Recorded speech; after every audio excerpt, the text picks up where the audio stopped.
especial para falar com esse tipo de pessoal, né? Recording is on. Aí eu vou pedir ajuda dele para ver se ele vai lá uma vez na semana atender essa criatura. Olha, deixa eu interromper você. A Maria Divina iniciou a gravação. Tá. Então, a partir desse momento, todas as nossas conversas e tudo mais estarão Ficaram gravadas. armazenadas. Isso. E a gente também tem que avisar que, uma vez que a gravação fique boa, direitinho, nós vamos colocar no canal do Nave Inca, no YouTube, essa nossa parceria de hoje. Hoje é o terceiro encontro espírita do Nave. Nós fazemos uma vez por ano. O ano passado, infelizmente, por conta da pandemia, não aconteceu. Esse ano, a gente está retomando as atividades por via remota, que é o que nós podemos. E eu quero, então, agradecer, primeiro, ao empenho do Grupo Espírita em reativar esse encontro. Segundo, aos professores que aceitaram ao convite para estarem conosco falando sobre o bem-estar e a espiritualidade. E passar a palavra para a Valéria e Oscar para conduzirem. Obrigado aos professores. Vamos todos nós fecharmos o som para ficar apenas Valéria, Oscar e os professores, para que não haja interferência no som. Tá bom? Boa noite a todos. Boa noite, professor Adriano. Boa noite, professora Ana Rosa. Gratidão por vocês terem aceitado o nosso convite, né? Que foi solicitado aí pelo Oscar. Ficou eu e o Oscar aí na correria, mais Oscar do que eu. Eu pedi ajuda a ele. E acredito que o Oscar já deve ter conversado com vocês sobre o NAVE. Nós somos do Núcleo de Assistência Voluntária Espiritual e trabalhamos dentro do INCA. Então, o nosso núcleo de voluntariado é aquele onde todas as religiões estão reunidas, né? E aqui a gente trabalha junto, sem preconceito, com respeito e com muito amor e dedicação a todos os pacientes. No momento, nós estamos um pouquinho assim, fazendo online, remotamente, através de videochamada, por telefone, porque nós estamos, no momento, proibidos ainda de trabalhar no hospital. Mas essas lives, esses encontros, é muito importante para todos nós e para todo o grupo do NAR, porque aqui agora existem voluntários espíritas, voluntários evangélicos, voluntários messiânicos, voluntários católicos e voluntários do Grupo Harmonia, que são aqueles voluntários que não têm uma religião definida e que estão ali por amor, né? Então, nós estamos reunidos aqui, felizes, gratos por vocês aceitarem o nosso convite. E, como de praxe, né, antes de passar a palavra para o Oscar, eu vou ler uma página do livro Mãos Marcadas, psicografada por Francisco Cândido Xavier e ditada pelo Espírito Maria Dolores. É anseio e prece. Senhor, sei que nos deste a todos um encargo ou missão. Nada promoves sem objetivo, nada fazes em vão. A estrela conferiste a bênção de argumentar-se e refulgir sem véu, tal qual sucede ao sol que nos conduz pelas vias do céu. Atribuístes à terra a função de compor e recompor, a forma em que o trabalho nos confere a ciência do amor. Colocaste no mar a investidura imensa, de te externar o poder e a fonte o privilégio de nos ensinar, a humildade por norma e o perdão por dever. Comissionaste as árvores amigas, em que a lição do bem se exprime e se condensa, para a tarefa de te guardar a vida e auxiliar sem recompensa. Deste à flor o dom de perfumar e puseste na estrada o dom de conduzir. Deste à música às aves, deste ao vento o doce ministério de servir. Tudo te filtra a glória soberana, tudo te exalta a lei. Em razão disso, eu própria reconheço que quase nada sou e quase nada sei. Mas se posso pedir-te alguma coisa, converte-me, Senhor, a minha imperfeição num canal pequenino que te sirva, na força da bondade e na luz da compaixão. Vamos orar. Senhor Jesus, Mestre Divino, amigo de todas as horas, benfeitor de nossas vidas. Aqui estamos reunidos para mais um encontro do NAVE, do Grupo Espírita, dos voluntários, reunidos no mesmo sentimento, no mesmo pensamento, com o mesmo objetivo. Rogamos ao teu coração bondoso que envolva a todos que por aqui vão passar e estão presentes, em especial aos nossos professores Adriano e Ana. Fortalece-nos, Senhor, a nossa fé e fica conosco, hoje e sempre. Que assim seja. Passo a palavra agora ao Oscar e muito obrigada. Então, gente, né, boa noite a todos. Mais uma vez, agradecer o doutor Adriano Almeida e a doutora Ana Rosa por nos prestigiarem com a presença, colaborando com mais esta atividade do nosso núcleo de assistência voluntária espiritual. E vou fazer uma breve apresentação dos nossos companheiros, né? O Adriano é médico, pediatra, neonatologista, professor assistente da Escola de Medicina e Cirurgia Unirio e também coordenador da disciplina Saúde e Espiritualidade. Ana Rosa Airão, médica também, pediatra, neuropediatra, também professora da Escola de Medicina e Cirurgia Unirio, de neuropediatria e também da disciplina Saúde e Espiritualidade. São companheiros de ideal espírita, ativos no movimento espírita, são no nosso CERJ, Conselho Espírita do Estado do Rio de Janeiro, são diretores, o Adriano é o diretor de Relações Externas e a Ana Rosa da Educação Espírita. Então, são companheiros ativos no movimento e que, mais uma vez, nós agradecemos a presença e agora eu passo a palavra para os nossos amigos.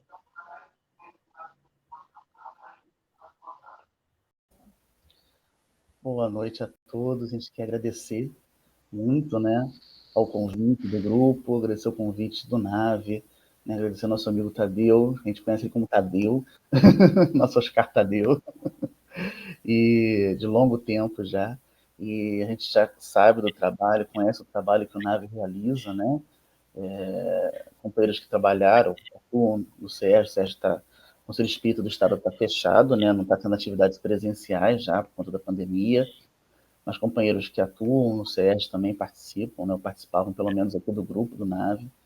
Então, a gente conhece o trabalho, conhece a tarefa, que é importantíssima, e entende a necessidade de estar nesse momento da participação presencial, mas em breve a gente acredita que as coisas não vão voltar ao normal, porque o normal que tem antes, então que volta, né? Então, a gente vai, com certeza, conseguir algo adiante aí.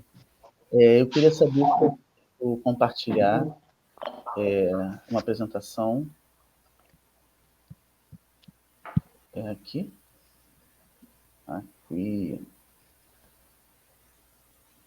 Entendi. Eu só posso compartilhar a tela inteira. Está certo.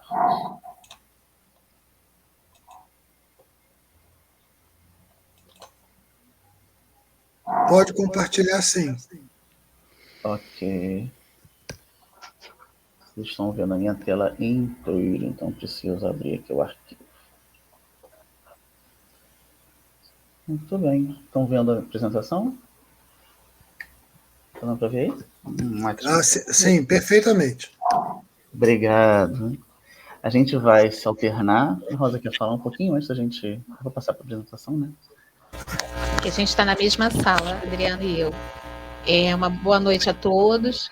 Obrigada pelo convite, né? Adriano já falou do Tadeu, que é o nosso amigo, uma pessoa que a gente admira muito pelo trabalho que ele realiza, voluntário em várias frentes. Várias frentes.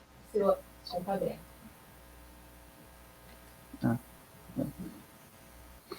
Várias frentes. E a gente dividiu um pouquinho. Só esperar um pouquinho para o professor Adriano fechar o som dele, que está dando eco. Uhum.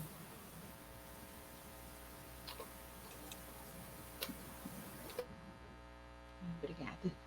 E a gente, como o Adriano falou, a gente se dividiu para essa apresentação.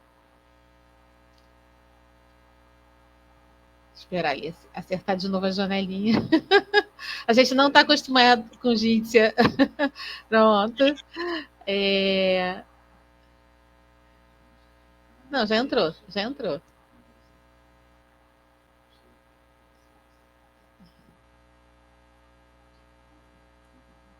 Pronto. Isso, acho que pode passar o próximo, Tadeu já nos apresentou. Só para a gente entender um pouquinho, embora a gente esteja aqui hoje, né? O Tadeu falou da nossa função, né, no movimento espírita também, das nossas atividades no movimento espírita. Nós dois somos professores, coordenamos, né, a disciplina de saúde e espiritualidade da Unirio, e a gente tem essa oportunidade de fazer um trabalho dentro da universidade, mas um trabalho laico, né?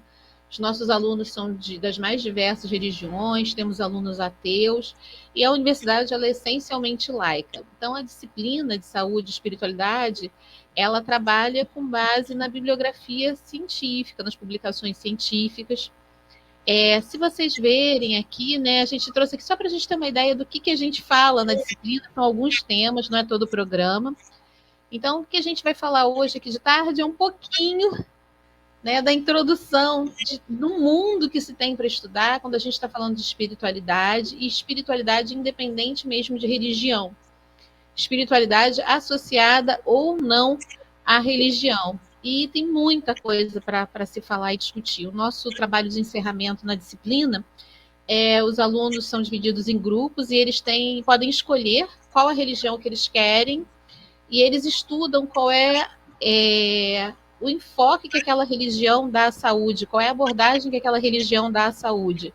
Então, nós temos os alunos estudando matrizes africanas, religião católica, evangélica, espírita, e a gente, com isso, cria uma empatia.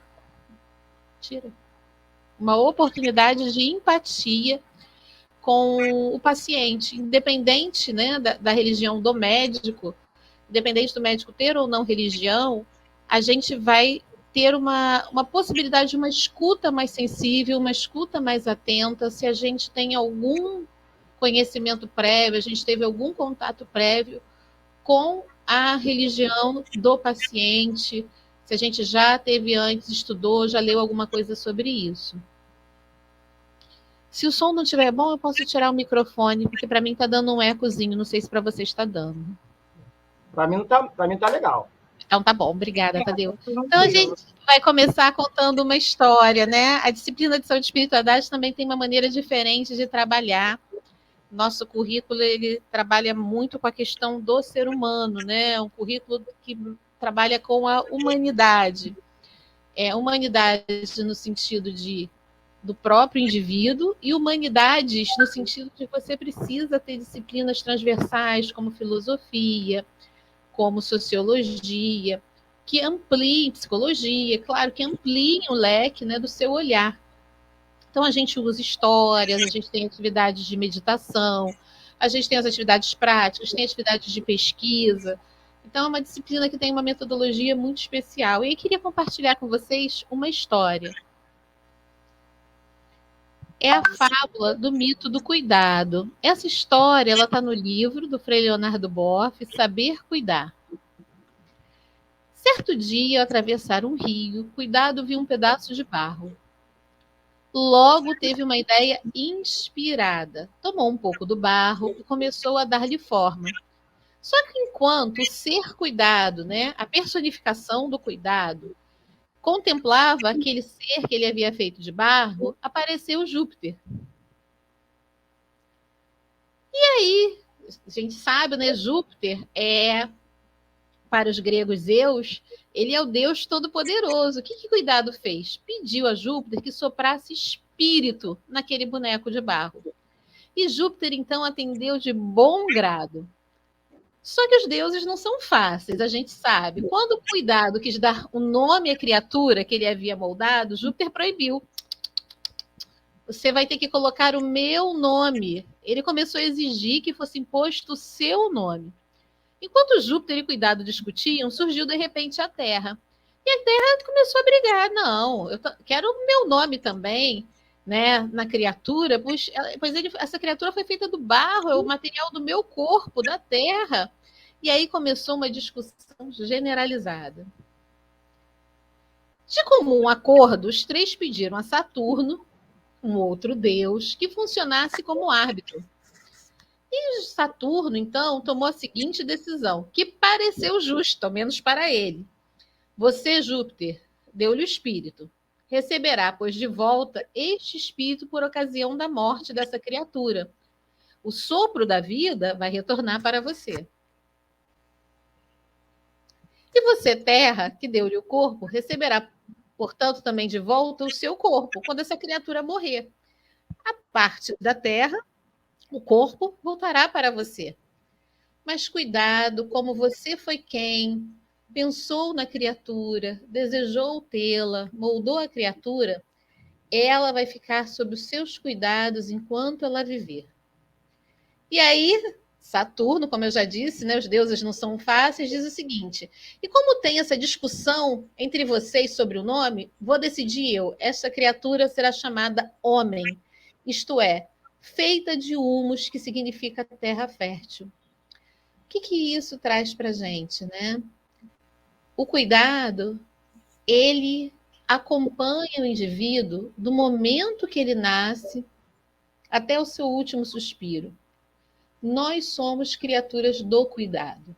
E quando a gente está falando de espiritualidade, quando a gente está falando de bem-estar, quando a gente está falando de um voluntariado que aborda a espiritualidade, a gente está falando essencialmente de cuidado.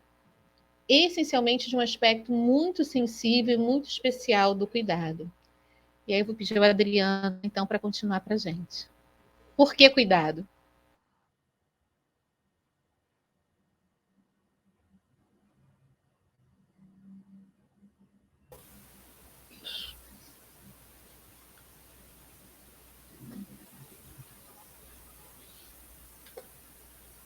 Okay. Bom, e aí a gente vai conversar, né, passear agora por algumas questões que têm a ver com esse cuidado, que tem a ver com a relação entre a vida desse indivíduo, esse caminhar que todos nós temos, essa jornada que todos nós temos, e como podemos dar conta desse cuidado no nosso cotidiano. O primeiro ponto que a gente queria trazer é uma reflexão sobre um conceito criado por essa senhora, né, a Lady, né, Cicely Saunders. Eu vi que no início da conversa, eu vi vocês falando sobre os cuidados no hospital. Eu acho que a maior parte de vocês conhece. Cicely Saunders, ela é uma mulher espetacular, né?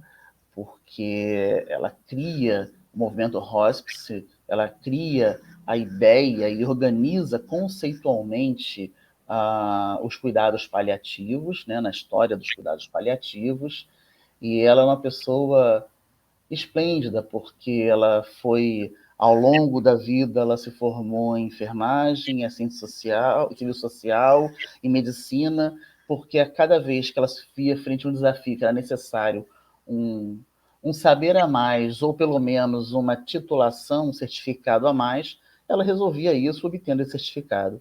E vai criar um conceito que a gente trouxe para hoje, que é o conceito de dor total.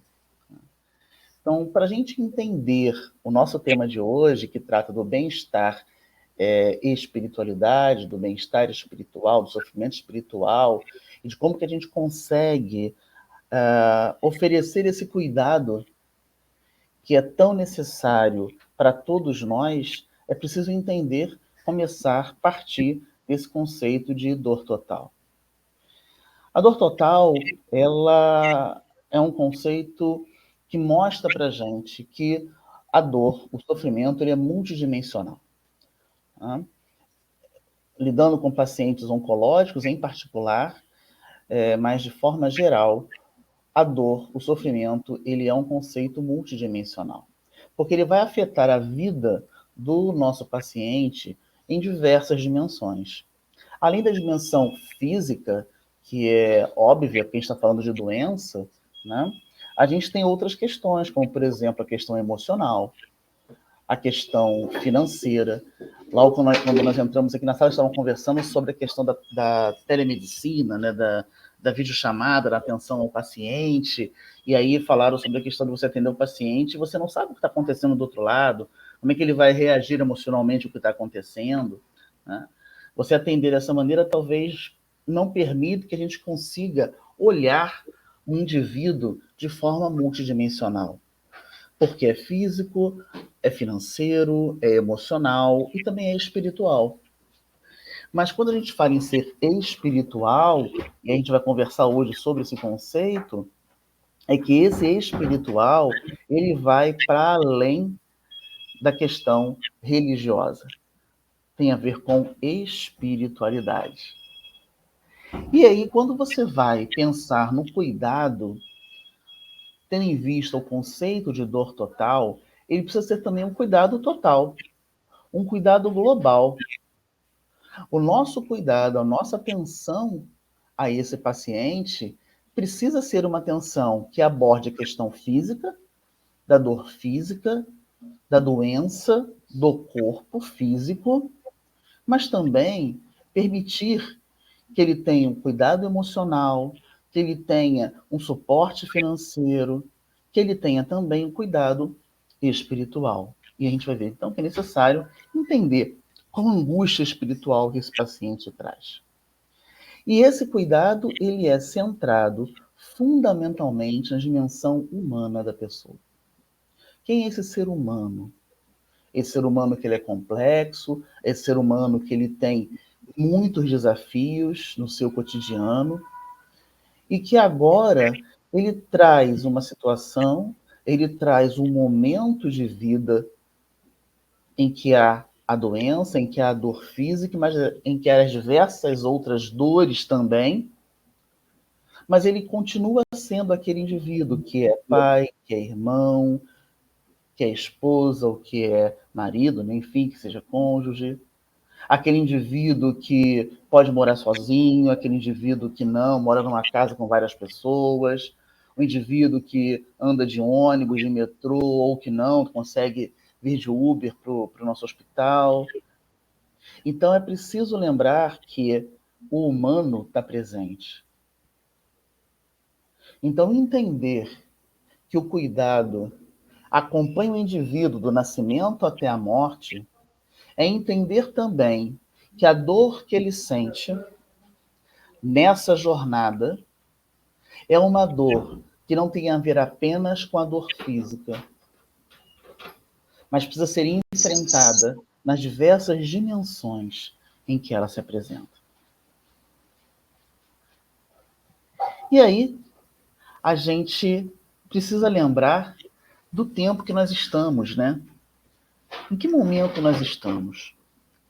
Porque essa dor total e esse olhar do cuidado total precisa levar em consideração o momento que nós estamos atravessando. Que momento é esse? Onde que nós estamos? Qual o tempo que nós estamos vivendo? Se eu fosse conversar sobre cuidado, dor, bem-estar e espiritualidade há 2 anos atrás, há 3 anos atrás, com certeza a gente não estaria imerso nesse mesmo tempo de agora.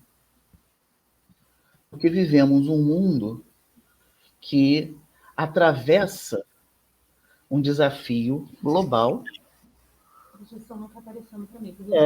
A Projeção, não? Eu não sei se é só comigo, mas não estou aparecendo o seu compartilhamento. Acho que eu tenho outra pessoa compartilhando. Também não estou vendo, não.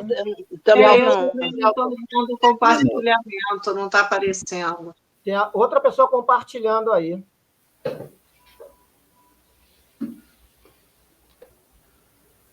Voltei para cá. Tem alguém compartilhando aí alguma coisa. Tem alguém mexendo aí?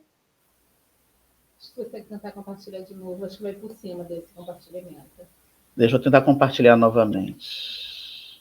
Já está alguns minutos assim. Desculpe, eu não sabia. Eu não consigo ver, né? Não quis interromper. Alguém está mexendo. Está aparecendo a minha tela agora? Agora está aparecendo a imagem de todo mundo aí na tela. Ok. Então agora vai aparecer de novo o meu compartilhamento. Voltou meu slide? Voltou. Antes desse era qual, Adriano? Vou mostrar. Era esse aqui. Vocês viram até aqui, correto? Isso mesmo. Muito bem. E aí, então, eu comecei a conversar sobre a época, né? O tempo. Isso. Que momento que nós estamos vivendo. Por quê? Porque se a gente está falando de cuidado, de dor, de bem-estar, é preciso lembrar que nós estamos atravessando um desafio, um conflito global, né? Estamos atravessando um momento de dor global. Então, é preciso adicionar a essa reflexão da dor que nós trazemos, a essa reflexão do cuidado que é necessário, também a questão da pandemia. Por quê, né? Quando a gente vai estudar como funciona a nossa reação à Covid-19, ao que está acontecendo na Covid-19, a gente vai perceber que nós temos diversas reações diferentes numa curva que nós chamamos de curva de crescimento e aprendizagem. Na verdade, essa curva de crescimento e aprendizagem ela se refere à pandemia de Covid-19, como a qualquer grande momento, né, de sofrimento, de tempestade, de dor coletiva, ou mesmo de dor individual. Quando a gente lida com a dor, a gente atravessa um momento de medo, a gente caminha para um momento de aprendizado e chega um momento de crescimento com essa vivência que nós estamos atravessando. Mas podemos ir e voltar também nela. Eu posso estar aprendendo, mas de repente eu retorno para a zona de medo, porque aconteceu um cenário novo, uma modificação nesse processo.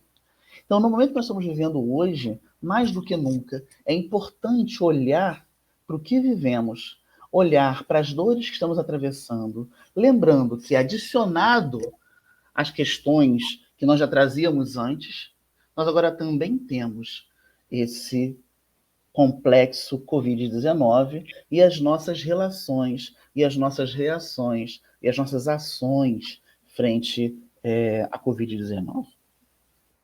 E aí, como que a espiritualidade vai nos auxiliar? A primeira coisa que a gente queria trazer é uma reflexão sobre o que é espiritualidade, né?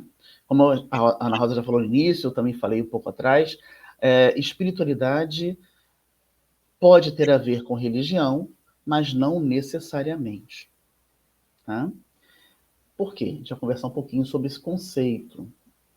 Bom, vários autores já trazem para a gente definições de espiritualidade no campo da ciência, no campo da saúde. Um dos autores que mais publica na literatura mundial, científica mundial, sobre espiritualidade e a sua relação com saúde e ciência é o professor Harold Koenig. Ele é da Universidade de Duke, nos Estados Unidos, e ele tem uma extensa obra de livros, textos, como esse livro, que é um dos livros que a gente utiliza como base na nossa disciplina, mas também um livro que trata do porquê, como, quando e o quê, que é um livro maravilhoso para quem pretende incorporar a espiritualidade no cuidado com o paciente, seja ele um cuidado técnico-profissional, seja ele um cuidado de suporte ao profissional. Ele é muito, muito importante de ser conhecida essa obra. Outra obra do professor Koenig, esse é o professor Koenig, né? Ele hoje, a gente estava assistindo antes de entrar aqui um seminário de sua espiritualidade com ele numa das mesas. Ele é um dos dos amorzinhos da gente que estuda espiritualidade. Então, o professor Koenig, ele traz as primeiras definições sobre isso, e ele faz questão, até por conta da formação dele, a Universidade de Duke é uma universidade adventista, então ele faz questão de apresentar para os seus pares na Universidade de Duke, na escola adventista, né, que ele trabalha, a divisão entre a distinção, não divisão, a distinção entre religião, religiosidade e espiritualidade, onde a religiosidade é um meio, é uma forma também mais institucionalizada de se alcançar espiritualidade. E a religião é uma instituição que, nas suas bases, nos seus objetivos, pode ter o trabalho da espiritualidade. Mas existem outros autores, como a professora Cristina Puchalski, por exemplo, que é da Universidade de George Washington, que fica em Washington, nos Estados Unidos, que ela já traz um conceito mais descolado um pouco do conceito da religiosidade e que eu vou trazer para a gente, que é um conceito mais aplicável para que nós possamos lidar com pessoas de todas as religiões e no nosso na lida, no cuidado com o paciente, vamos encontrar pessoas de todas as religiões, até que não tem religião. E ela vai dizer para a gente, então, que espiritualidade é a parte de todos os seres humanos que busca significado, propósito e conexão com os outros. Então, espiritualidade é algo que todos nós temos. Sejamos religiosos ou não, saibamos ou não, tenhamos tomado consciência disso ou não, todos nós possuímos em cada um de nós uma parte de nós, da nossa personalidade, uma parte do nosso viver, uma parte do nosso ser que busca significado, propósito e conexão com os outros. Por que isso, né? Porque o significado é o porquê, né? Por que eu estou aqui? Por que isso acontece? Por que eu vivo desta ou daquela maneira? O propósito é o para quê. Qual o alvo? Para onde eu caminho? Estou vendo essa situação hoje, mas ela me encaminha para onde? E a conexão é que vai permitir que significado e propósito juntos tragam para o indivíduo sentido.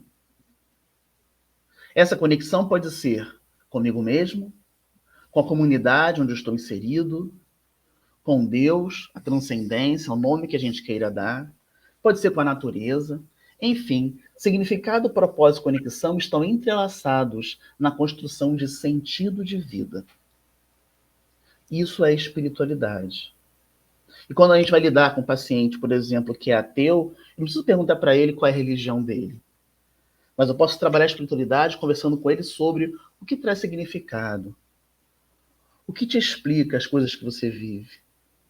Qual o seu propósito? O que traz sentido para a sua vida? Com quem você se conecta para te fortalecer frente aos embates e desafios do cotidiano? Então, espiritualidade tem a ver com sentido. É a parte de todos nós que busca sentido, que busca a construção de sentido. E esse sentido, ele pode variar, ele pode mudar, ele é dinâmico. A cada momento das nossas vidas, a gente vai ressignificando esse sentido, porque ele é dinâmico. E aí, no enfrentamento do mar da vida, precisamos ter sentido de vida.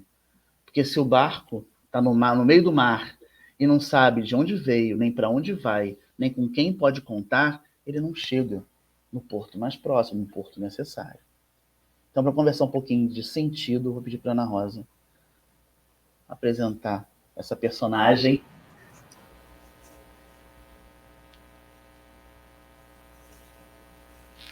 Um minutinho só.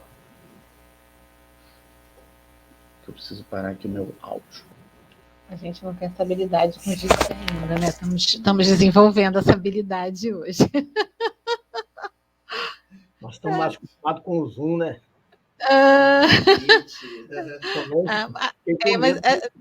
Tem os amigos que usam Jitsi, né? Então, quando a gente está falando em busca de sentido, né? E a gente lá na disciplina, a gente tem alguns referenciais teóricos.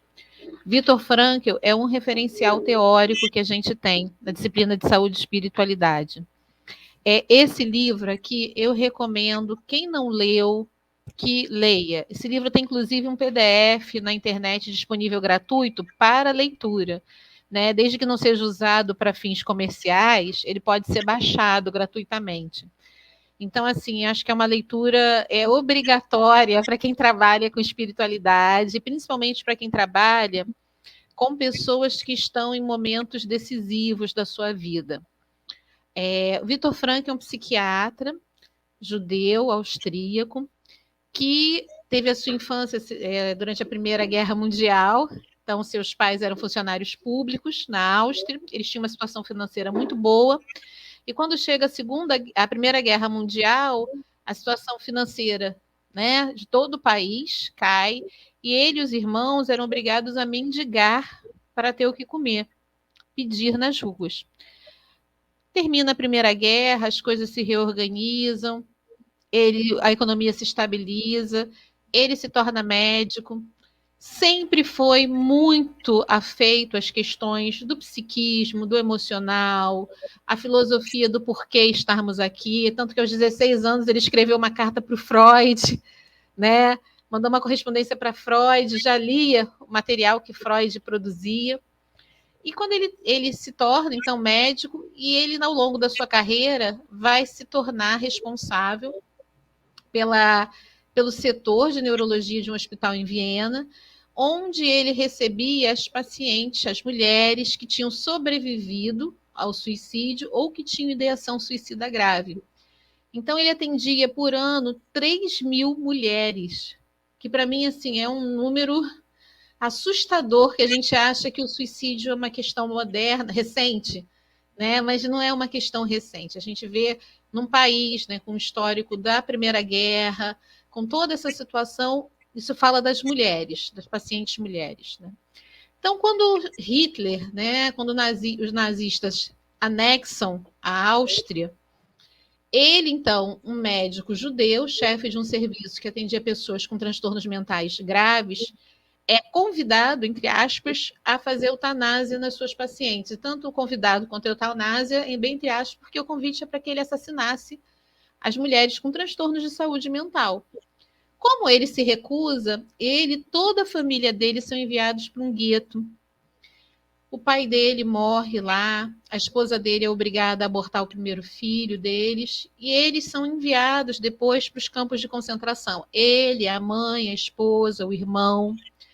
Uma irmã consegue fugir, mas eles não sabiam na época. E eles não tinham noção do que era estar indo para um campo de concentração. Ele fala o seguinte, que eles achavam que eles iam para o interior, para uma fazenda, trabalhar numa fazenda, e ele estava escrevendo um trabalho científico sobre o sentido da vida, sobre a experiência dele com as pacientes, e ele então leva aquele manuscrito na bagagem, vai de sobretudo, leva a mala, como se eles estivessem indo se mudar. Quando eles estão no trem, eles começam a ver que as coisas estão um pouco diferentes do que eles imaginavam, né? Todos em pé, amontoados, uma viagem exaustiva, sem condições sanitárias, sem um banheiro adequado. E quando eles chegam lá e os homens e as mulheres são separados, a mala dele é jogada de lado, ele começa a ter uma noção do que talvez estivesse acontecendo. Pode passar o próximo. Então, essa é a realidade que a gente conhece hoje, naquela época eles não sabiam. Até os soldados, ele diz, os soldados que receberam eles quando o trem para, os soldados não, os prisioneiros que recebem ele, eram pessoas assim gordinhas, né? Eram pessoas assim que não tinham aparência de doentes, nem aparência que a gente vê nos campos de concentração. Então, eram colaboradores dos nazistas, né? Eram prisioneiros que colaboravam com os nazistas. E aí ele vê na fila que as pessoas são mandadas para a direita, ou para a esquerda, para a direita, para a esquerda, e para a direita, ele não sabia, mas da direita para onde ele foi mandado, era aqueles que poderiam sobreviver. Ele, então, pode passar o próximo, tem o corpo todo depilado, ele tem aquele seu manuscrito jogado fora, ele recebe uma tatuagem, ele seria o prisioneiro 119.104 pelos próximos anos, não seria mais chamado pelo nome, e recebe as roupas de um prisioneiro que já tinha morrido. Sendo que quando ele coloca a mão no bolso, ele encontra uma oração judaica, que era a oração que seus pais tinham para ele quando ele era criança. Eu não sei como é que se fala, mas se chama El Shammah, né? O Shammah Israel. E aquela oração traz para ele um sentido, uma percepção de que naquele momento o que a vida pedia dele não era escrever um trabalho científico, era viver o que ele pregava, era viver o que ele recomendava, era viver o que ele estudava. Então ele passa aqueles próximos anos, né, ele muda de campo de concentração, passa por Auschwitz, sem notícia da sua família, trabalhos forçados na neve, tifo, fome, indiferença. E ele começa, então, a observar os prisioneiros e os soldados ali, né, os militares. E como ele era um estudioso do comportamento humano, ele começa a olhar aqueles indivíduos e pensar assim, o que faz, né, com que se sobreviva numa situação tão adversa? Ele trabalhava com pessoas que tinham intenção de suicídio, tinham sobrevivido ao suicídio. Por que aquelas pessoas que estavam ali não se suicidavam? Pelo menos não na sua maioria. Bastava ir para a grade, para ser eletrificada, colocar a mão e, né, a pessoa morreria. E aí, então, ele descobre, né, que ele vai perguntando às pessoas, por que você continua vivo? As pessoas tinham uma necessidade de projetar no futuro um objetivo. Muitos estavam ali dizendo assim, não, eu quero sobreviver para saber o que aconteceu com a minha família, eu quero sobreviver para voltar para minha casa, eu quero sobreviver porque ia chegar uma nova etapa no meu trabalho, a gente estava planejando o lançamento de uma nova enciclopédia, tem um rapaz que fala sobre enciclopédia, eu quero ver enciclopédia nova para poder vender enciclopédia nova. E ele fala o seguinte, que a grande pergunta que nos mantém vivos não é o que nós esperamos da vida, mas é o que a vida espera de nós, o que ele chama de vontade de sentido. Se nós temos uma razão para ir em frente, aquilo nos dá força, apesar de quase, né, estarmos submetidos a situações insuportáveis, quase insuportáveis. Próximo, por favor. E ele sobrevive, então. E é ele no livro, aquele livro que a gente mostrou lá no início, quer voltar? Em Busca de Sentido. Ele escreve quando termina a guerra, ele descobre que toda a sua família tinha morrido, o irmão, a mãe, a esposa tinha morrido poucos dias antes da guerra acabar. E ele, em poucas semanas, escreve esse livro, Em Busca de Sentido, onde ele narra a experiência dele no campo de concentração, essas reflexões e a importância que a vontade de sentido, que é o que ele chama, né, da gente ter um sentido para ir em frente, uma razão para se levantar de manhã, como a vontade de sentido é algo muito básico no ser humano. Pode passar.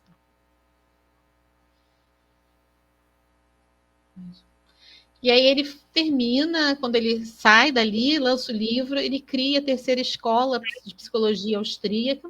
A gente tem Freud, Adler e Frankl com a logoterapia, que é a terapia do sentido de vida. E a partir dali ele trabalha com sobreviventes, com jovens deprimidos, vai pelo mundo inteiro falando sobre a importância do sentido de vida para que a gente possa sobreviver, né? Nada proporciona melhor capacidade de superação e resistência aos problemas e dificuldades em geral do que a consciência de ter uma missão a cumprir na vida. E quando a gente fala de missão, às vezes a gente acha que é uma coisa grandiosa, Madre Teresa de Calcutá, Viktor Frankl. Não. A missão pode ser cuidar do gato, cuidar do jardim. Isso são pacientes dele que diziam isso. Pessoas que tinham perdido toda a família. Ele conta o caso de um rabino que tinha perdido todos os filhos, a esposa, né, nos campos de concentração, e ele tinha sobrevivido. E aí, assim, o que fazia? Ele pensava em se suicidar, mas ele não se suicidava. E o que fazia ele não se suicidar? É que ele tinha passado na rua e tinha visto um gatinho abandonado. E o gato precisava de alguém que cuidasse, então ele passa a cuidar do gato. Então, a missão dele naquele momento era cuidar do gato. E aquilo fazia com que ele se levantasse de manhã e mantivesse um sentido naquilo tudo, um sentido em ter sobrevivido e seguir em frente. Essa abordagem do Viktor Frankl é uma abordagem que a gente usa na disciplina.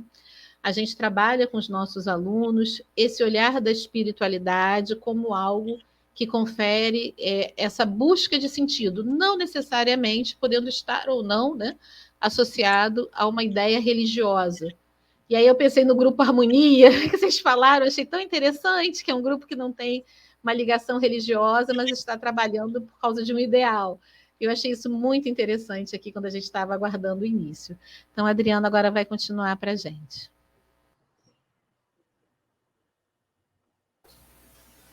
Ok. Aqui achei já.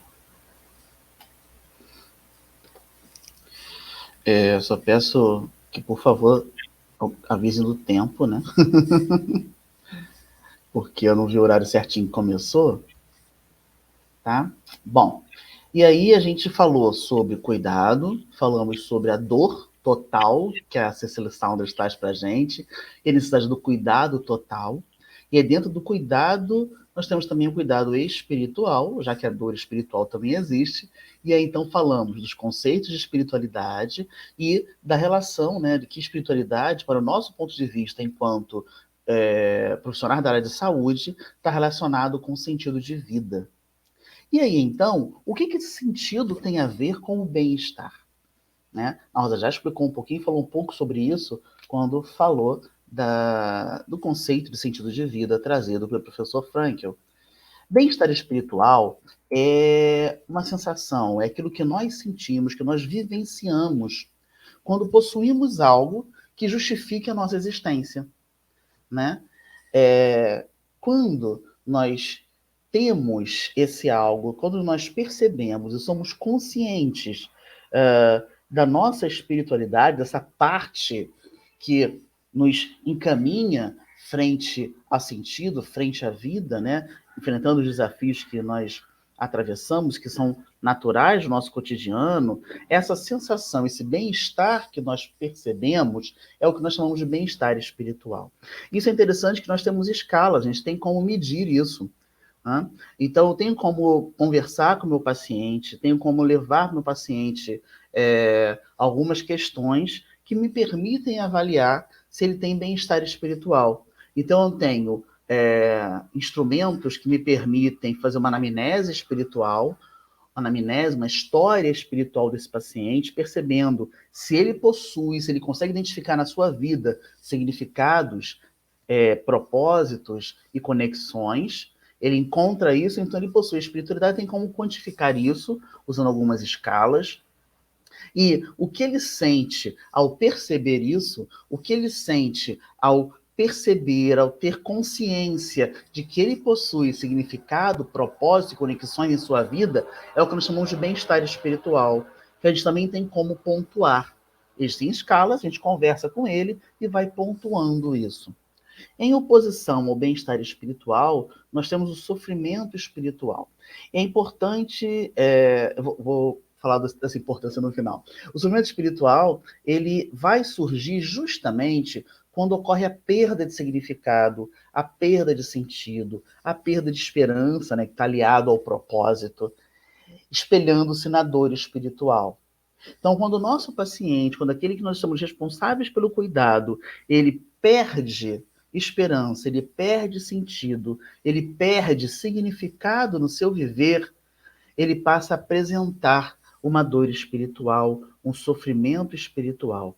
E muitas vezes esse sofrimento espiritual pode ser tão perturbador quanto o sofrimento físico, e às vezes menos suportável do que o sofrimento físico. Porque o sofrimento físico, nós temos meios físicos, medicamentos, opioides, enfim, que conseguem minimizar a dor física. Mas essa dor espiritual não possui um remédio, um remédio químico que atue no seu neurotransmissor e modifique isso rapidamente. Quando a gente vai trabalhar sobre o tema do paliativismo, dos cuidados espirituais, os cuidados em fim de vida, é muito comum a gente perceber que aquele paciente, aquele indivíduo, ele tem um sofrimento espiritual muitas vezes maior que o sofrimento físico. E é justamente essa dor espiritual que precisa ser trabalhada. Ele precisa buscar significado. O que a Cecily Saunders vai falar, né, sobre o viver bem até o final da sua vida. Enquanto a vida ser vivida, a vida tem que ser bem vivida. E aquele pedaço de vida tem significado, aquele pedaço de vida tem propósito, aquele pedaço de vida tem espaço para construção e ressignificação de conexões. Porque eu falei que eu ia falar, eu disse que ia falar depois, né? Eu botei assim, lutas, embates, etc. Lutas e embates podem estar relacionados a conflitos espirituais. E esses conflitos espirituais não são necessariamente sofrimentos espirituais. Porque eu posso ter, frente à dor física, frente à terminalidade, um conflito com aquilo que eu acreditava ser as bases e alicerces da minha espiritualidade. Por exemplo, uma determinada religião. No entanto, esse conflito ele pode me ajudar a deixar de ter dor espiritual para aí, então, alcançar um bem-estar. Então, a luta, o embate, o que surge nesse período, o conflito desse período, muitas vezes não é sofrimento espiritual. É um conflito espiritual que vai permitir que o indivíduo cresça e aí, então, ele busque e encontre bem-estar espiritual. Então, é preciso a gente estar atento a como anda o bem-estar espiritual do meu paciente. O que ele sente? Ele consegue perceber que possui propósito, sentido, significado em sua vida? Tem esperança relacionada a isso? Ou ele não tem isso? Ele perdeu isso. Logo, ele tem sofrimento. E como a gente consegue resgatar essa espiritualidade para conferir bem-estar para o nosso paciente? Isso é um ponto importante quando a gente trata de bem-estar e espiritualidade. Lembrando o tempo inteiro que o ator principal é o indivíduo. A gente falou lá no início, né? Pensar no humano. O humano, o ser, ele é o centro do processo. O compartilhamento parou outra vez, doutor. Que interessante isso, espera aí. Alguém clica sem querer. Alguém está compartilhando de novo. Maria Divina, é isso? Não sei dela. Tem um nomezinho ali, alguém está compartilhando. A Maria E a Divina, ela está gravando. Mas está aparecendo o compartilhamento do celular dela. Não, está gravando, né? Está gravando. É um celular de alguém que está compartilhando aí. Acho que tudo vendo? bem. Ainda bem que não tem nenhuma imagem pessoal. Pronto, voltamos para minha tela. Vamos lá. Então, lembrar e resgatar isso o tempo inteiro. Quando eu falo de espiritualidade, eu falo do cuidado centrado no indivíduo. Quando eu falo de bem-estar espiritual, desenvolvimento espiritual, quando eu falo de sentido de vida, eu estou falando do indivíduo. O ator principal dessa relação é o nosso paciente. Não é a minha espiritualidade, não é o que eu acredito, não é impor as minhas crenças e valores. Ele é o ator principal. E aí, então, a gente vai passar para a fase final do nosso trabalho de hoje, que é conversar sobre a esperança. Se a gente pensasse, cada um pensar, vou dar 10 segundinhos aí para cada um pensar como é que está o seu termômetro de esperança hoje.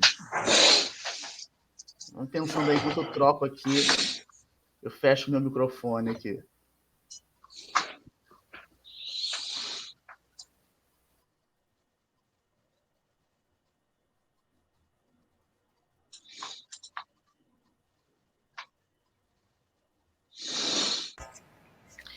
Então, essa é uma outra aula, a gente foi pegando alguns tópicos das aulas. A gente tem que pensar, a gente às vezes acha que esperança é uma coisa assim, fluida, né? Não é algo palpável, né? Esperança é uma coisa muito íntima, muito pessoal, mas hoje em dia a gente tem protocolos para manter a esperança do paciente. A gente tem desde escalas para medir esperança, até protocolos para que a gente possa conseguir manter a esperança do paciente apesar das adversidades. Então, eu queria que cada um guardasse aqui como é que está a sua esperança. Olha, eu vou só dizer para vocês que se estiver nos 3 primeiros, tem que melhorar para o bem da saúde de vocês. Se tiver nos 3 últimos, aquele lá da esquerda, o primeirinho, pode melhorar ainda. Os outros 2 é bem razoável, porque esperança faz muita diferença. Então, o que é esperança? Esperança começa a surgir na literatura científica, psiquiátrica e psicológica por volta dos anos 50. E eu botei aqui em vermelho o que os autores começaram a ver, que falta de esperança aumentava o risco significativo de doença mental, como depressão, sociopatia e comportamentos associados ao suicídio. Esperança mantém a criatividade, a imaginação, e falta de esperança pode tornar o futuro insuportável. E na área da saúde, a gente tem que entender, quando a gente está falando de esperança, a gente está trazendo esse papel positivo, a enfermagem reconhece muito isso, tem muitos trabalhos de enfermeiros, né, em revistas de enfermagem sobre isso, e ela é uma experiência pessoal e única, né, uma capacidade humana, é uma disponibilidade interior, uma necessidade, ao mesmo tempo um estado. É muito interessante quando a gente vai trabalhando com um paciente, principalmente pacientes em cuidados paliativos, às vezes a gente acha que a esperança é uma coisa muito distante, mas quando você começa o dia, um paciente que está com uma doença grave, a esperança dele pode ser de naquele dia não ter febre, de naquele dia ter menos dor, de naquele dia conseguir progredir a dieta, de melhorar um pouquinho para poder, no horário da visita, conversar melhor com os filhos, né, com os amigos. Então, a esperança, ela muda de paciente para paciente, de pessoa para pessoa. Então, a gente pode trabalhar a esperança, que está muito associada, como a gente viu, ao bem-estar, perguntando para a pessoa, né? O que você gostaria, o que você espera do dia de hoje, né? O que seria uma coisa boa se acontecesse hoje para você? Ou estimular, o que você acha? Será que se você melhorasse hoje um pouquinho, isso não ajudaria? O que você acha?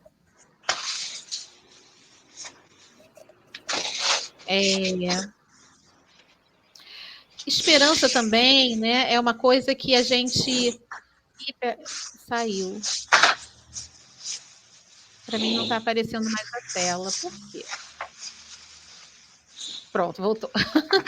Esperança também é algo que a gente tem que colocar numa balança. Isso aqui que eu estou mostrando para vocês aqui, chamo de lema ético da esperança. Ao mesmo tempo que a gente não pode mentir para o paciente, a gente também não pode tirar a esperança dele. Isso aqui tem que ser muito conversado, muito discutido com toda a equipe.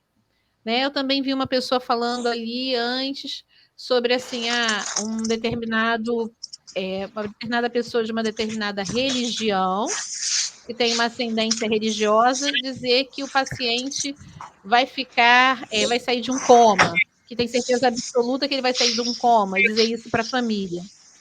Quando ele diz isso, ele está aqui, talvez esteja tentando dar esperança para a pessoa, mas quando você dá uma esperança fora da realidade, fora das expectativas da realidade, ninguém está negando aqui que acontecem coisas na medicina que a gente não tem explicação.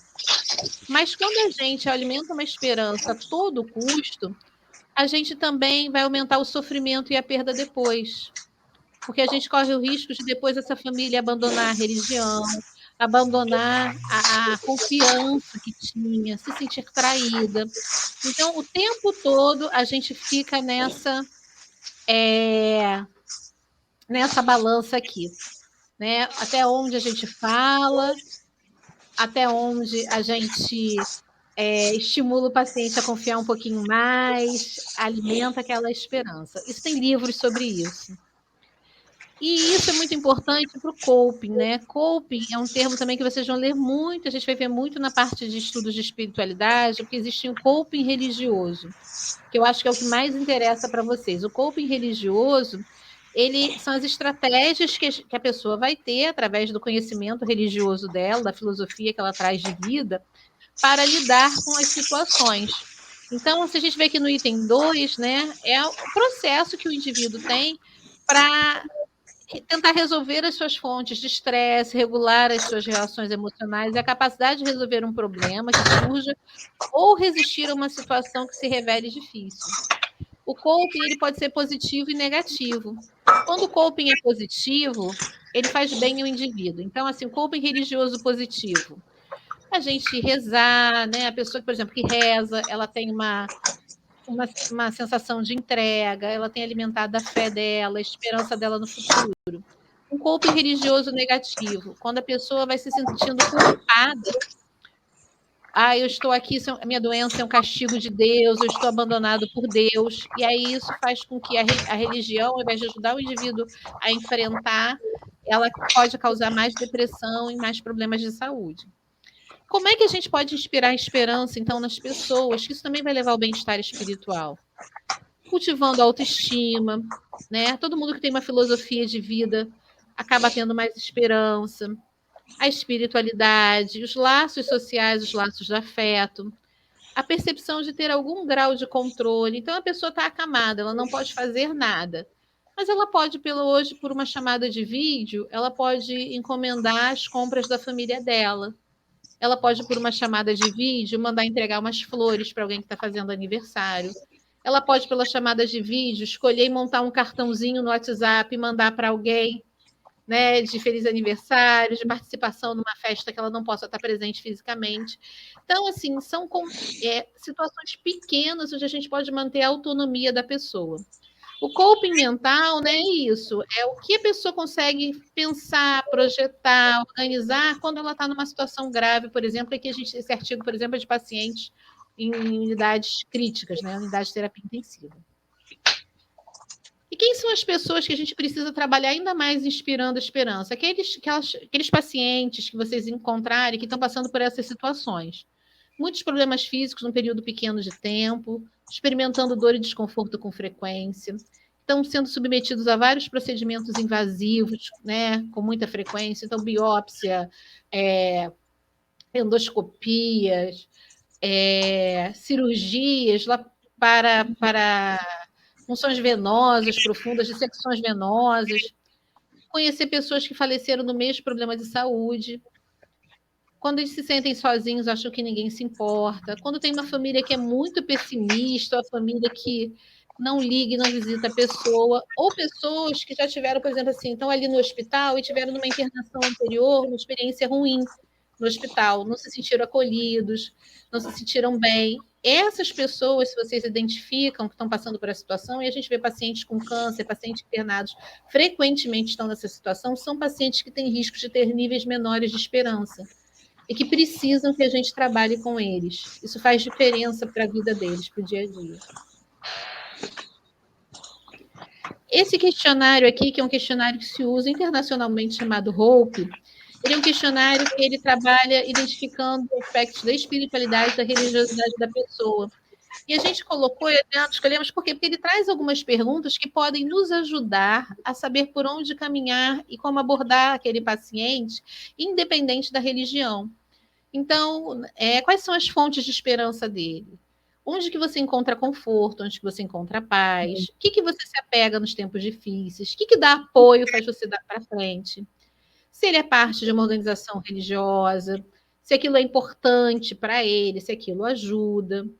Se a pessoa tem alguma crença espiritual, que seja independente da religião dele, se ele crê em Deus, que aspectos da espiritualidade ou prática espiritual ajudam mais? Então, por exemplo, oração, meditação, leituras. A gente pode facilitar isso para a pessoa. Eu já tive pacientes que eu fui meditar com eles no hospital. A gente tem pacientes que a gente leva um livro sobre um assunto que para ele seja bom, que ele goste. Às vezes quando a gente tem, né, uma visita de alguém da religião da pessoa, do grupo religioso, que a pessoa tem uma relação. E os efeitos também no tratamento. Existe algum recurso espiritual que você está sentindo falta? Porque, às vezes, o hospital ele propõe até recursos técnicos de excelência, né? A quimioterapia, a fisioterapia, a analgesia, as técnicas cirúrgicas, mas, às vezes, o recurso espiritual, ele, às vezes, não chega àquela pessoa. E aí a gente também perguntar no respeito à crença. Existe alguma restrição para o seu tratamento gerado para suas crenças? Porque às vezes isso é importante a gente levar isso para a equipe de alguma forma, porque nem sempre a equipe pergunta isso. Isso aqui hoje a gente treina os nossos alunos na escola de medicina para perguntarem isso aos pacientes. E a gente, dentro do que for possível, né, o máximo possível, respeitar as crenças, respeitar aquilo que é a religião do paciente, que ele deseja que seja feito. Então, essa é a nossa contribuição. Hoje a gente não sabe se tem alguma pergunta, a gente está aberto. A gente achou que era um bom passeio hoje, falar um pouquinho sobre o cuidado, sobre a dor total, sobre espiritualidade, sobre bem-estar espiritual e sobre a esperança, para que a gente pudesse assim, abrir essa discussão sobre bem-estar, porque bem-estar, a gente vê se a gente não falou aqui de bem-estar físico, não falou de bem-estar material, a gente falou aqui o tempo todo de coisas que são imateriais, mas que são absolutamente reais dentro de todos nós e que afetam o nosso bem-estar e afetam, consequentemente, o bem-estar de qualquer pessoa. É isso, estamos à disposição, então. Primeiramente, eu vou, assim, agradecer a habilidade, né, de utilizar tão excelentemente o tempo disponibilizado. Eu fiquei aqui, assim, observando o volume de informação, de esclarecimento, preocupado com o tempo, e deu tudo certo. Agora, eu não sei aí, o doutor José Adalberto aí, se tem tempo, né, para fazer alguns questionamentos, porque eu sei que o tempo é exíguo, né? Aí eu ficaria com a Valéria e com o doutor Adalberto para ver a situação do tempo, né? Eu gostaria de saber, antes da professora Ana e do professor, se eles têm tempo para a gente fazer algumas perguntas. Porque eu tenho aqui uma anotação de mais 1h30 de perguntas. Doutora Ana, eu só tenho Estamos à disposição, temos um pouquinho mais de tempo, sim. Então, ótimo. Primeiro, eu gostaria de dizer, em nome do Núcleo de Assistência Voluntária Espiritual, da gratidão que a gente tem de vocês se dispuserem a estar conosco no sábado à noite, falando sobre temas tão importantes. E, ao mesmo tempo, dizer que essa entrada de vocês, assim como na UF também já tem uma disciplina optativa sobre espiritualidade, e eu acompanhei a entrada lá, e eu fiquei muito contente com a maneira com que a condução porque há uma armadilha muito perigosa quando se fala de espiritualidade. É uma armadilha sutil, muito tênue, e nós não temos, na verdade, a nossa opinião de 13 anos de sobrevivência, nós não temos história profissional longa sobre esse aspecto na nossa área. E não temos também esta vivência tupiniquim. Porque eu peço, e sempre converso com as pessoas, que quando nós vamos buscar Coppens, quando nós vamos buscar Puchalski, quando nós vamos buscar qualquer outra situação, eu acho que nós temos duas pessoas, uma já foi falada, que é a Cecily Saunders, que essa é o concurso, está acima de qualquer coisa. O professor Colin também está acima de qualquer coisa. Eu não conhecia o Victor, fiquei muito feliz, vou atrás do livro dele com certeza. E gostaria de lembrar de uma outra pessoa, que é a Elizabeth Kubler-Ross, que também nos trouxe uma grande contribuição. Agora, uma coisa que eu queria ressaltar é que ainda nós usamos muito a referência estrangeira para a nossa cultura. E eu acho que a gente precisa começar. Eu vi, por exemplo, que vocês têm um desenvolvimento de ação muito bom. E a gente aqui faz exatamente isso. Oscar, a Valéria, as pessoas. O que nós praticamos no cotidiano é isso. Só que nós não temos a preocupação que vocês têm que ter no sentido de academizar isso. Nossa preocupação é muito mais. Por exemplo, quando nós começamos há 13 anos atrás, o nosso ator principal era o paciente. 13 anos depois, o nosso ator principal é quem precisar, quem se chegar até nós. Do paciente ao nosso próprio voluntário ou qualquer um profissional que esteja circulando dentro da instituição e do cuidado. Eu acho muito legal, nós temos uma frase que é um objetivo nosso, que fala que nós agimos ou tentamos agir onde a morfina não chega. E eu gostei muito de ouvir isso falado pelos senhores, né? Dizer também que, para ressaltar a questão do Grupo Harmonia, o NAVE começou há 13 anos atrás como um grupo multirreligioso.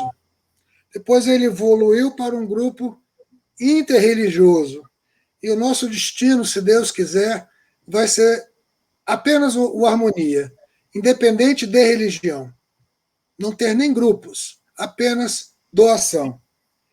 E aí está a ideia de para onde a gente vai, qual é o nosso objetivo, qual é a nossa finalidade e como é que vocês conseguem, daí a primeira grande questão, porque quando nós começamos lá no INCA a desenvolver esse trabalho, a grande resistência era nos profissionais de saúde, e ainda é.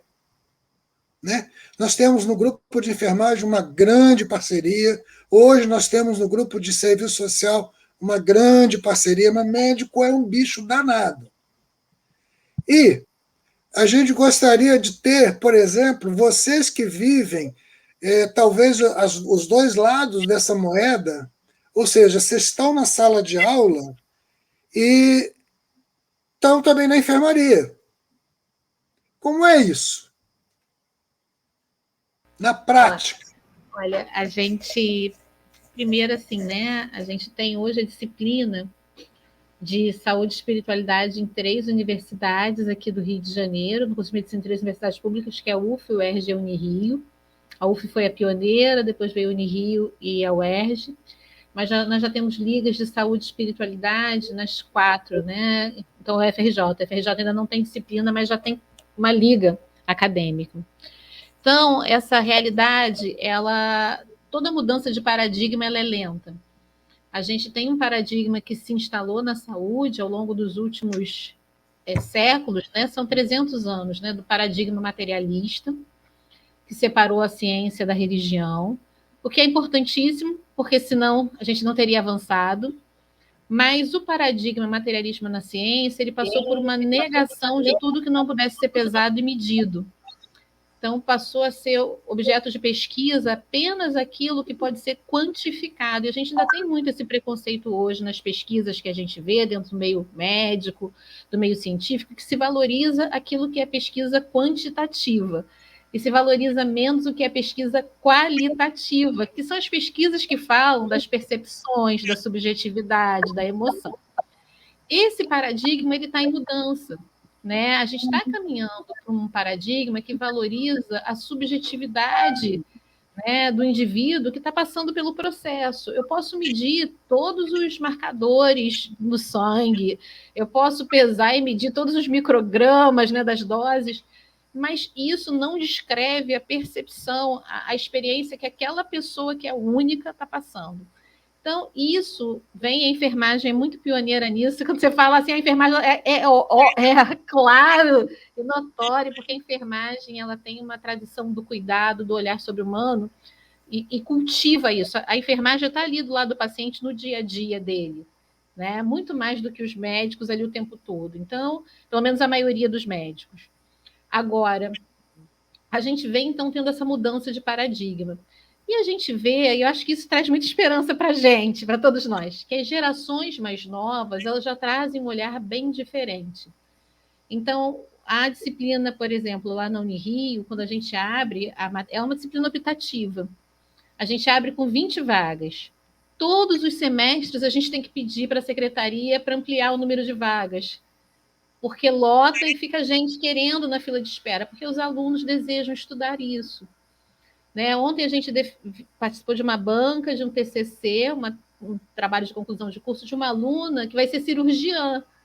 Mas o tema do TCC dela foi coping religioso, porque ela fez a disciplina. E ela vai ser uma cirurgiã diferente. Ela falou assim, olha, o que eu quero fazer não tem nada a ver com isso. Eu digo, gente, mas isso não é para ter a ver ou não ter a ver, isso é o que é. Então, a gente ficou muito feliz de ver que são ações pequenas, né? É um número pequeno, mas que é um desejo dessa geração nova de médicos, ou pelo menos a gente pode falar dos médicos, né, com quem a gente convive, uma busca. Isso acontece na UF, isso acontece na UERJ, os alunos da UFRJ desejam ter uma disciplina, estão trabalhando para isso.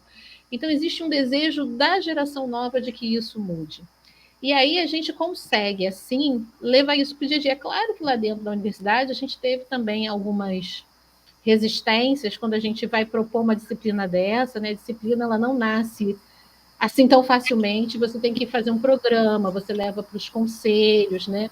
Então, é o conselho do seu departamento, depois o conselho do curso, depois o conselho do instituto, e aí vai subindo, são várias reuniões para aprovar uma disciplina para um currículo, mas a gente teve apoio, assim, a gente pode dizer, de 90% de todos os profissionais, dos professores, médicos, biólogos, até da faculdade de matemática, de teatro. A gente vai vendo assim a aprovação da disciplina, porque isso faz parte do humano, né? Então, apesar das resistências, hoje a gente consegue trabalhar isso de uma forma muito melhor lá na prática. Eu vou passar para o Adriano falar um pouquinho como é que é a prática da disciplina lá. Vou falar duas coisas, né? Primeiro, assim, a gente busca fazer, claro que com a pandemia a gente teve que interromper as atividades práticas à beira-leito, né? Mas a gente tem 3 momentos ao longo dos 4 meses, né? Que a disciplina dura 3, 4 meses, que é o período letivo no semestre. A gente tem de 3 a 4 encontros práticos com o objetivo de que eles aprendam como que eu abordo o paciente utilizando os instrumentos, né? Como é que eu pergunto para o paciente sobre isso? Existe por conta desse preconceito, né, de que você não pode falar sobre isso na escola de medicina, os alunos têm dificuldade de quebrar isso, né? E a gente fala para eles, olha, você pergunta para o paciente qual foi a primeira relação sexual dele, pergunta para o paciente, né? E não quer perguntar para ele se ele tem algo que ele acredita, se ele tem uma comunidade que pode dar suporte para ele no momento de dor, né? Então, é engraçado como tem essa dificuldade, mas a gente busca fazer isso, busca instrumentalizá-los para que, na prática deles, seja na enfermaria, seja no ambulatório, para que eles consigam abordar desse paciente a espiritualidade, como é que anda a espiritualidade desse paciente. Então, a gente leva os alunos nas enfermarias, eles conversam com os pacientes, conversam com as famílias quando vão à pediatria, e a gente busca treinar, né?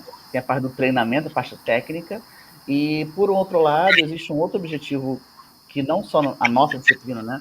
Mas que o ensino de saúde e espiritualidade busca, que é melhorar a espiritualidade dos próprios alunos, né? É muito comum no início da disciplina, naquele encontro inicial, né, de expectativas deles, eles falarem muito sobre os seus conflitos com a religião, sobre os seus conflitos com a espiritualidade como um todo, e como perceber que existe um espaço para pensar sentido, propósito, conexão na vida deles também, muda essa percepção deles, melhora esse conflito deles.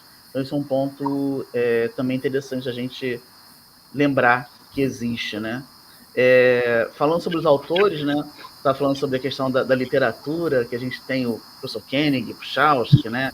Tem o Pargament, que fala muito da questão do coping, né?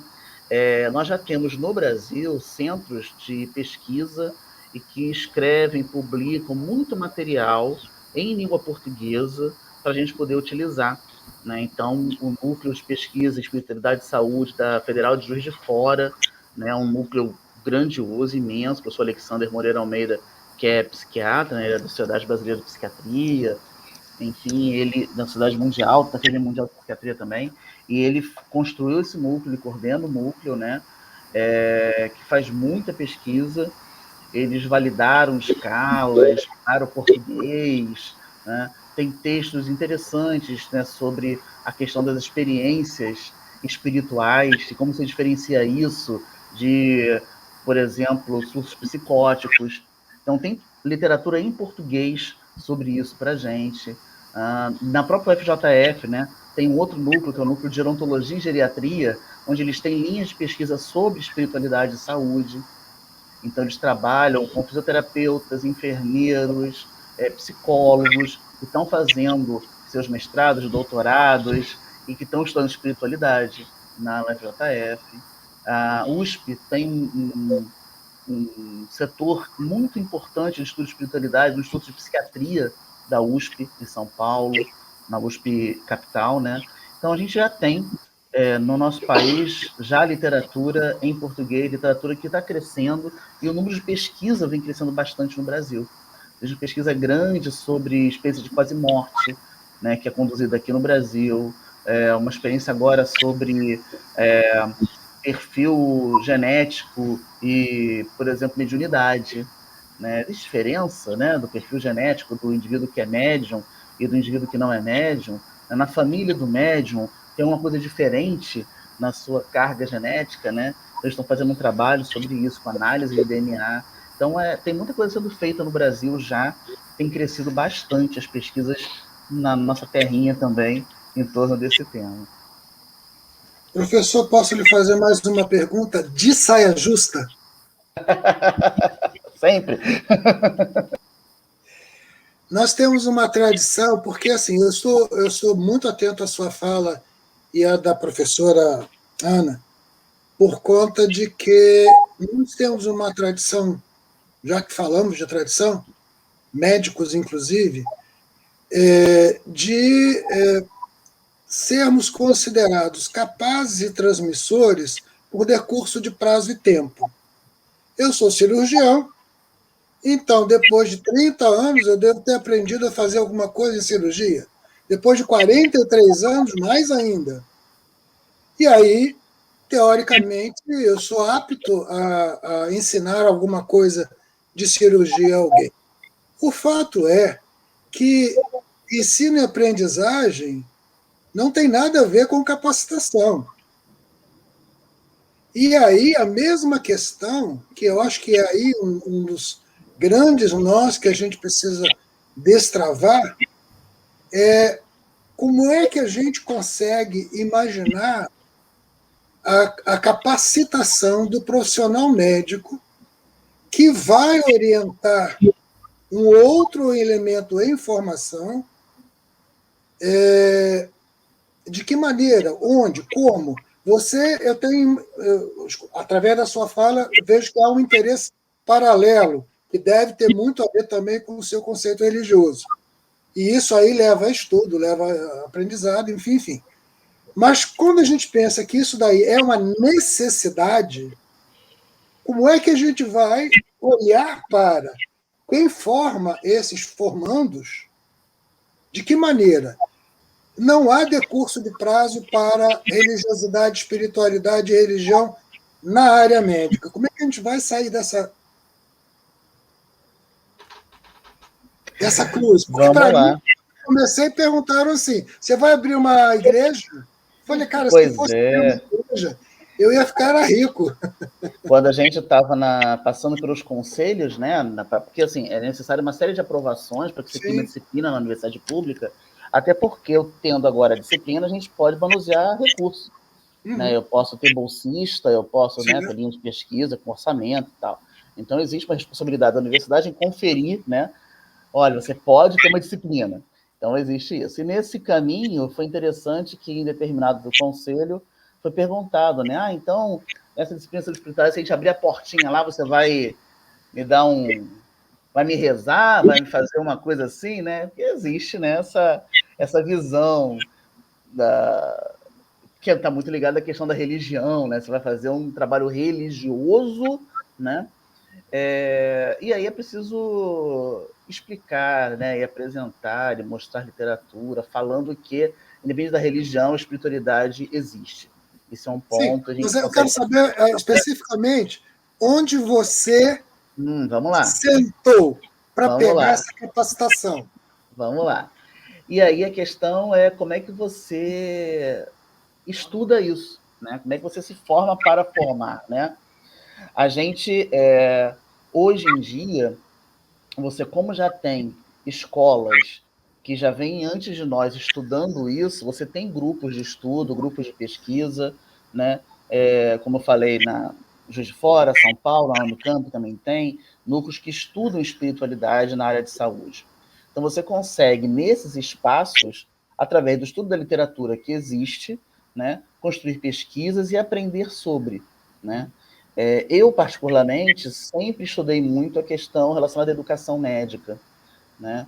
Eu sempre, é uma área que eu gosto de estudar, e em estudando educação médica, você começa a entender também, descobrir também focos de estudo sobre o ensino da espiritualidade em saúde, né? Então, a gente foi atrás, foi buscar, a gente queria, achava importante, foi atrás de. Hoje em dia já existe como eu fazer uma formação para depois poder melhor ensinar isso, tá? No Brasil. Mas, com certeza, ainda tem espaço para isso. A gente está, por exemplo, propondo pesquisas agora para avaliar a disciplina, né? Para verificar se esse nosso modelo de formação ele atende às necessidades do futuro médico. Então, a gente tem campos de pesquisa para isso. Eu acho que, hoje em dia, o nosso campo de aprendizado, né, ele é muito campo de pesquisa. A gente tem que aprender muito estudando a literatura que existe sobre. Assim como quando a gente tem algo desafiador pela frente, como, por exemplo, a Covid-19, a gente teve que ler muito. A literatura estava sendo produzida para entender como mais ou menos manusear isso. Então, acho que a espiritualidade, por ser uma área, apesar de já ter estudos de 20 anos atrás sobre isso, é uma área nova, né? Então, a gente vai, com certeza, aprender ao mesmo tempo que pesquisa sobre. Eu estou pesquisando sobre isso, então eu vou aprendendo com isso.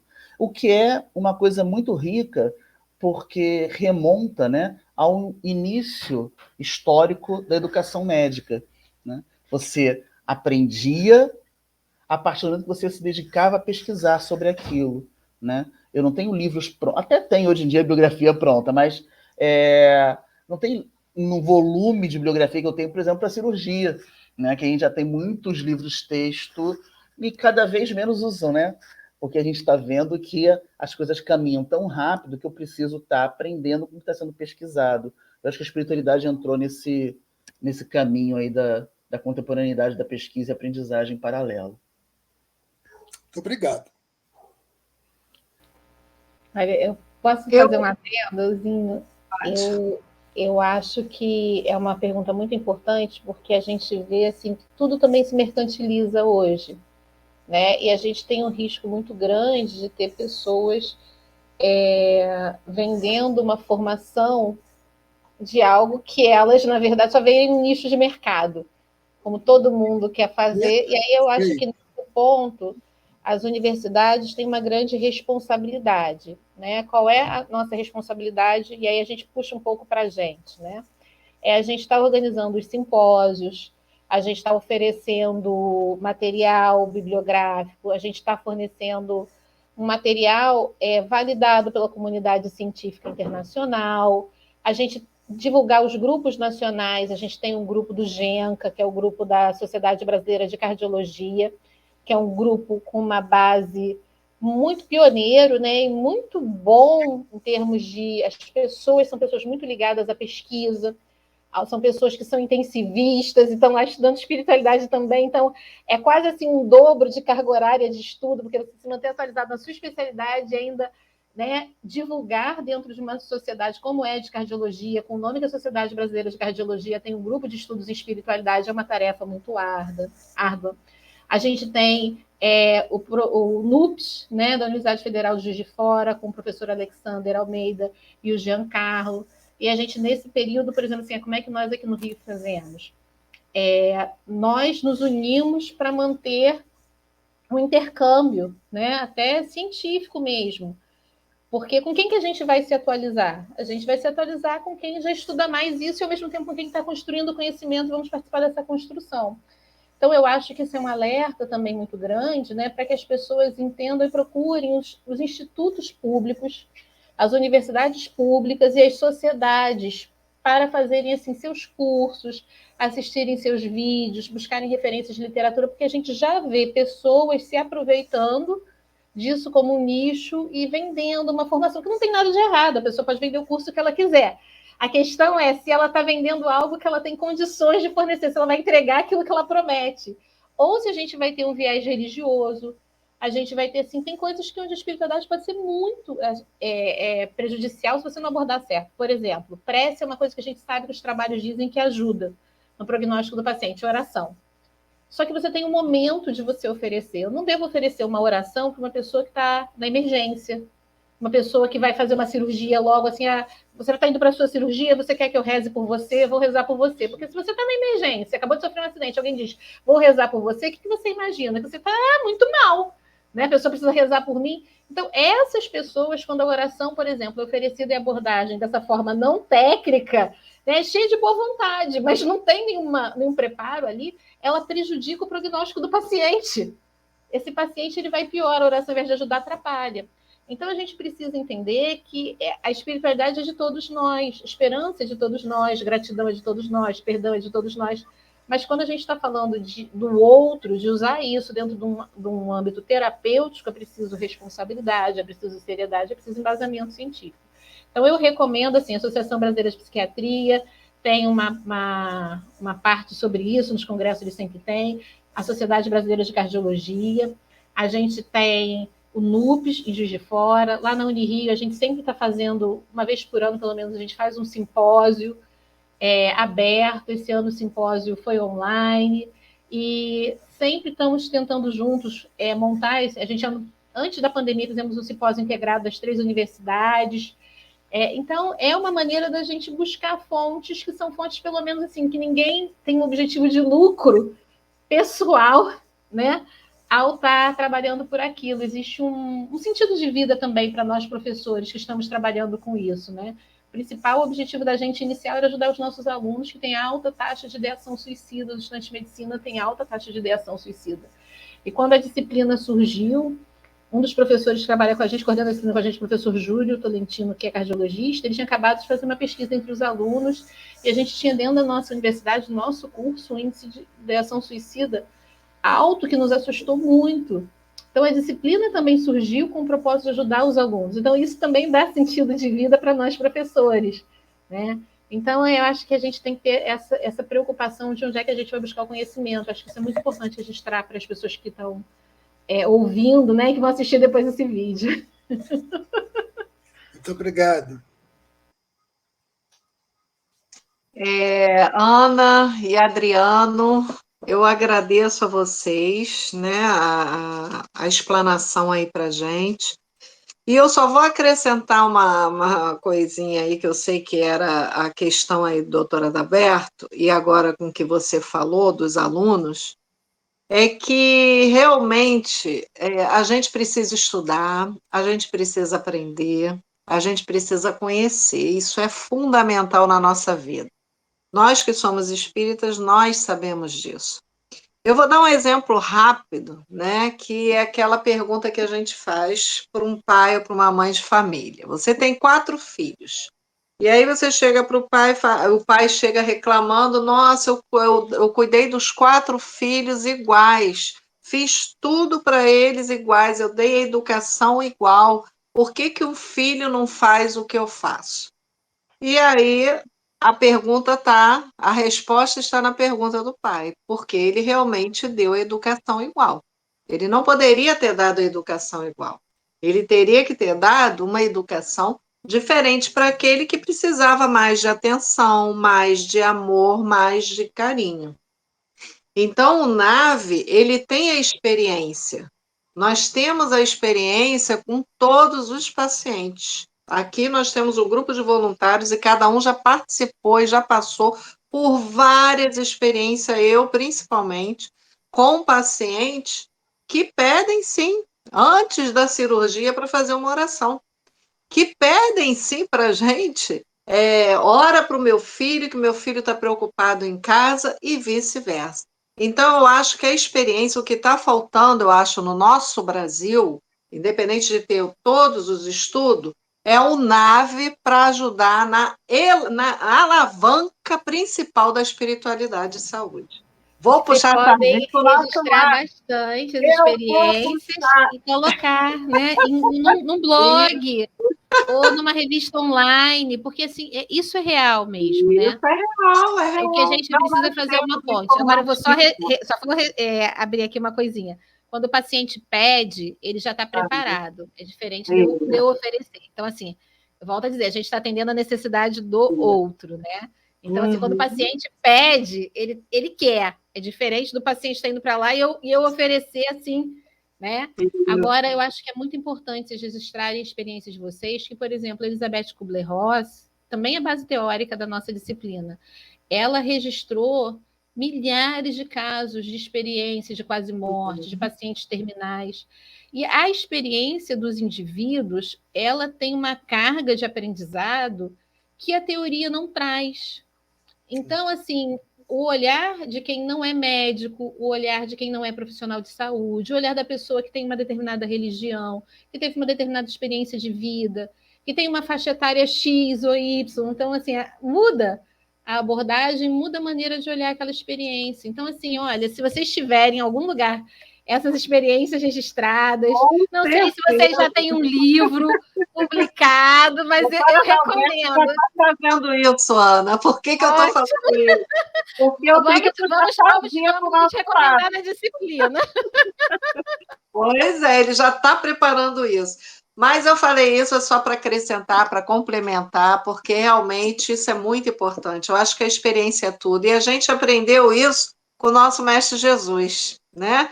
Voltando para a religiosidade, a gente sabe que o Jesus ensinou a gente que a experiência é tudo, não tem jeito. O outro só vai aprender com você através do teu exemplo. Então, eu acho que é tudo na vida. Muito obrigado, vocês foram ótimos. Adorei do jeito que vocês fizeram, um pouquinho cada um. Foi leve, foi tranquilo, foi assim, nem parece que a gente já vai para quase 2 horas, né, doutora Adalberto? Exato. Foi muito bom, muito obrigada. E nem derrubaram a gente, olha só. Nem derrubaram, mas foi muita oração, doutora Adalberto. Foi muita oração. E estamos aí, né, com mais de 30 pessoas, né, que pelo que a última contagem que eu fiz, que vieram aqui nos assistir. Agradeço a todos que aqui estiveram. Úrsula, você está aí? Vamos ver se a Úrsula está aí ou se ela saiu. Úrsula, estou aqui. Estou aqui. Então, a gente vai finalizar, não sei se a doutora Adalberto vai falar alguma coisa, eu queria que você fizesse uma prece final. O senhor quer falar alguma coisa? Eu só quero agradecer aos professores, Adriano e Ana, e dizer que essa relação e essa importância de vocês na academia e a importância nossa na prática, porque uma coisa que eu acho fundamental é que, apesar de ter 38, 39 anos de INCA, 43 de formado, quando eu visto o jaleco, eu carrego o jaleco de voluntário, eu carrego uma experiência que já foi, inclusive, publicada em vários trabalhos de psicologia, que é a invisibilidade social. Ou seja, quase todos os cirurgiões hoje do INCA foram meus alunos de cirurgia. Mas eles passam por mim quando eu estou com o jaleco e não me reconhecem. Apesar de terem falado comigo no hall de entrada, oi, professor, há quanto tempo? Então, essa invisibilidade social que o jaleco nos dá, ela permite que o usuário, eu não vou chamar usuário porque é o paciente, é o voluntário, é quem se acercar de nós, possa se abrir sem medo. Coisas que eu ouço quando faço visitas como voluntário, jamais ouviria como médico. Muito obrigado, professores. Úrsula, você pode fazer a nossa prece final? Com certeza. Vamos à nossa oração. Amado Jesus, amigo de todas as horas, agradecemos essa oportunidade pelo estudo da tarde de hoje, pelo aprendizado tão rico trazido por esses 2 professores. Que possamos, Pai, colocar em atividade todos os ensinamentos aqui trazidos. Agradecemos também a oportunidade do trabalho voluntário no bem, que possamos ter o discernimento de usarmos o nosso conhecimento em prol do outro, sem trazer constrangimento, e sim trazendo paz, saúde e tranquilidade a essas criaturas. Pai, agradecemos por toda a oportunidade aqui trazida até nós. Muito obrigado, graças a Deus. Graças a Deus. Boa noite a todos. Maria Divina, Boa você noite. iniciou a gravação. Você, por favor, abra aí, encerre a gravação e salva, porque se você não salvar, você estará morta amanhã.